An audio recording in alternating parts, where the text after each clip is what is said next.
فرزند زہرا یہ حالات برے ہیں۔ کاشانۂ بصیرت ایک ایسا مکمل یوٹیوب چینل جس پر محروم بصارت کے لیے بالخصوص اور تمام افراد کے لیے بالعموم سینکڑوں کی تعداد میں اسلامی کتب دستیاب ہیں۔ لہذا گزارش ہے کہ آپ اپنی ذمہ داری نبھاتے ہوئے کاشانۂ بصیرت کو سبسکرائب کرنے کے ساتھ ساتھ بیل آئیکن کو پریس کیجئے تاکہ آپ علم کے حصول کے ساتھ ساتھ مذہب اہل بیت کی اشاعت میں بھی اہم کردار ادا کرتے رہیں۔ کاشانۂ بصیرت، کاشانۂ بصیرت، کاشانۂ بصیرت۔ فرزند زہرا یہ حالات برے ہیں۔ بسم اللہ الرحمن الرحیم۔ السلام علیکم سامعین، حکمت 14 ہم پڑھنے جا رہے ہیں کاشانۂ بصیرت کے یوٹیوب چینل پر۔ یہاں پر ہم جس کتاب سے پڑھ رہے ہیں اس کا حوالہ ہے کلام امیر المومنین علی علیہ السلام شرح نہج البلاغہ، تالیف آیت اللہ العظمیٰ ناصر مکارم شیرازی، جبکہ ترجمہ زیر نگرانی مولانا سید شہنشاہ حسین نقوی۔ آئیے سب سے پہلے اس حکمت 14 میں مولا علیہ السلام کے الفاظ جو کہ عربی میں ہیں وہ مل کر پڑھتے ہیں۔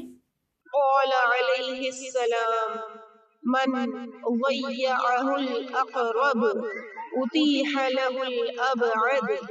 ترجمہ، امام علیہ السلام نے فرمایا جسے قریب والے چھوڑ دیتے ہیں اسے دور والے مل جاتے ہیں۔ اس سے پہلے کہ ہم اس کلام کی شرح و تفسیر کو پڑھیں، آئیے قول کی سند کے حوالے سے جان لیتے ہیں۔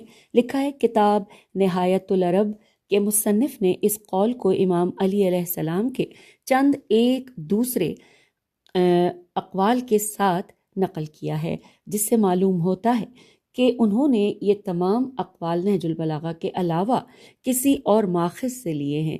میدانی نے بھی اپنی کتاب مجمع الامثال میں اس قول کو ذکر کیا ہے۔ یہ صحیح ہے کہ کتاب نہایت العرب کے مصنف سید رضی کے بعد کے زمانے کے عالم ہیں، لیکن ان کا اس قول کو دوسرے چند ایک اقوال کے ہمراہ نقل کرنا اس چیز پر دلالت کرتا ہے کہ ان کے پاس نہج البلاغہ کے علاوہ بھی کوئی اور منبع موجود تھا۔ اسی طرح میدانی میں سید رضی کے بعد کے زمانے کے عالم ہیں، لیکن انہوں نے اپنی کتاب کے شروع میں اپنے منابع اور ماخذ کی فہرست بیان کی ہے، اور اس فہرست میں نہج البلاغہ کا نام شامل نہیں ہے۔ حوالہ مصادر النہج البلاغہ جلد 4 صفحہ 15۔ پھر لکھا ہے کہ کتاب تمام نہج البلاغہ میں یہ جملہ امام علیہ السلام کے اس مفصل خطبے کے متن میں ذکر ہوا ہے کہ جو آپ علیہ السلام نے مالک اشتر کے سامنے بیان فرمایا ہے۔ یہ خطبہ نہج البلاغہ میں مذکور نہیں ہے، اور اس کتاب میں اس خطبے کے لیے کسی اور منبع کا ذکر کیا گیا ہے۔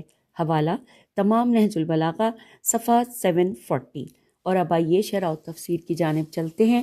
ہیڈنگ ہے اقربا کی بے مہری کا نتیجہ۔ اقربا کی بے مہری کا نتیجہ۔ امام علیہ السلام اس حکمت بھرے قول میں اس شخص کو حوصلہ اور امید دلا رہے ہیں جو اپنے قریبی رشتہ داروں کی عدم توجہ کا شکار ہوا اور وہ اسے تنہا چھوڑ چکے ہوں۔ ایسے شخص کو مایوس ہونے کی کوئی ضرورت نہیں، اس لیے کہ خدا اس کے لیے نئے دروازے کھول دیتا ہے۔ چنانچہ امام علیہ السلام فرماتے ہیں کہ جس شخص کو اس کے قریبی احباب چھوڑ کر چلے جائیں تو جو اس سے دور ہیں وہ اس کی مدد و حمایت کے لیے تیار ہو جاتے ہیں۔ پھر لکھا ہے کہ یہ خدا کی حکمت و رحمت ہے کہ انسان کی حمایت اس کے قریبی رشتہ دار اور دوست احباب کرتے ہیں، لیکن اگر وہ اپنی اس ذمہ داری پر عمل نہ کریں تو صلہ رحمی اور دوستی کے تقاضوں کو پس پشت ڈال دیں تو خدا یہ ذمہ داری نبھانے کے لیے دوسرے لوگوں کو مہیا کر دیتا ہے تاکہ وہ ایسے حوادث کے طوفان میں اکیلا نہ رہے۔ پھر لکھا ہے مثال کے طور پر قریش پیغمبر اکرم صلی اللہ علیہ وآلہ وسلم کے قریبی لوگ شمار ہوتے تھے، لیکن ان لوگوں نے نہ صرف یہ کہ آپ صلی اللہ علیہ وآلہ وسلم کی حمایت نہیں کی، بلکہ آپ صلی اللہ علیہ وآلہ وسلم کی دشمنی پر اتر آئے، لیکن خدا نے بہت دور کے قبیلوں اوس و خزرج کو آپ صلی اللہ علیہ وآلہ وسلم کا حامی بنا دیا، اور انہوں نے دل و جان سے آپ صلی اللہ علیہ وآلہ وسلم کی حمایت کی، اور آپ صلی اللہ علیہ وآلہ وسلم کے دین و آئین کی ترقی میں اہم کردار ادا کیا۔ دلچسپ امر یہ ہے کہ یہ دونوں قبیلے ایک دوسرے کے دیرینہ دشمن تھے، لیکن آپ صلی اللہ علیہ وآلہ وسلم کی حمایت و مدد کے لیے مکمل طور پر متحد و متفق تھے۔ اس قسم کی بے شمار مثالیں تاریخ میں موجود ہیں۔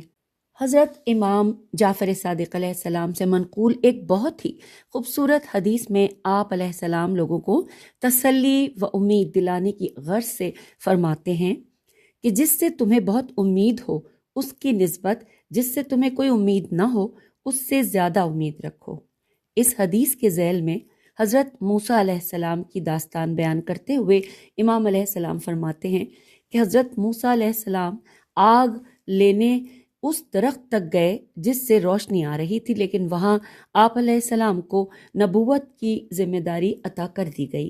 حوالہ نوٹ کیجیے، کتاب کافی، جلد نمبر 5، صفحہ 83 اور حصہ 2۔ اس قول کی تفسیر میں ایک اور احتمال بھی دیا جا سکتا ہے۔ امام علیہ السلام کی مراد یہ ہو سکتی ہے کہ اگر قریبی رشتہ دار آپس میں ایک دوسرے سے مستفید نہ ہوں اور ایک دوسرے کی پرواہ نہ کریں تو اجنبی لوگ ان کو ہتھیا کر ان سے اپنے مفادات حاصل کریں گے۔ اس کی ایک بہت واضح مثال ہمیں مختلف ترقی پذیر ممالک سے اعلیٰ تربیت یافتہ اور ذہین افراد کی ہجرت کی صورت میں ملتی ہے۔ جب ہم اپنے ممالک میں ذہین اعلیٰ افکار کے حامل اور صلاحیتوں سے سرشار جوانوں کی قدر نہیں کرتے، ان سے استفادہ نہیں کرتے، تو وہ اپنے ملک سے بھاگ جاتے ہیں اور بیگانہ افراد ان کی صلاحیتوں سے کما حقہ فائدہ اٹھاتے ہیں۔ یہ ایک بہت بڑا اور ناقابل تلافی نقصان ہے۔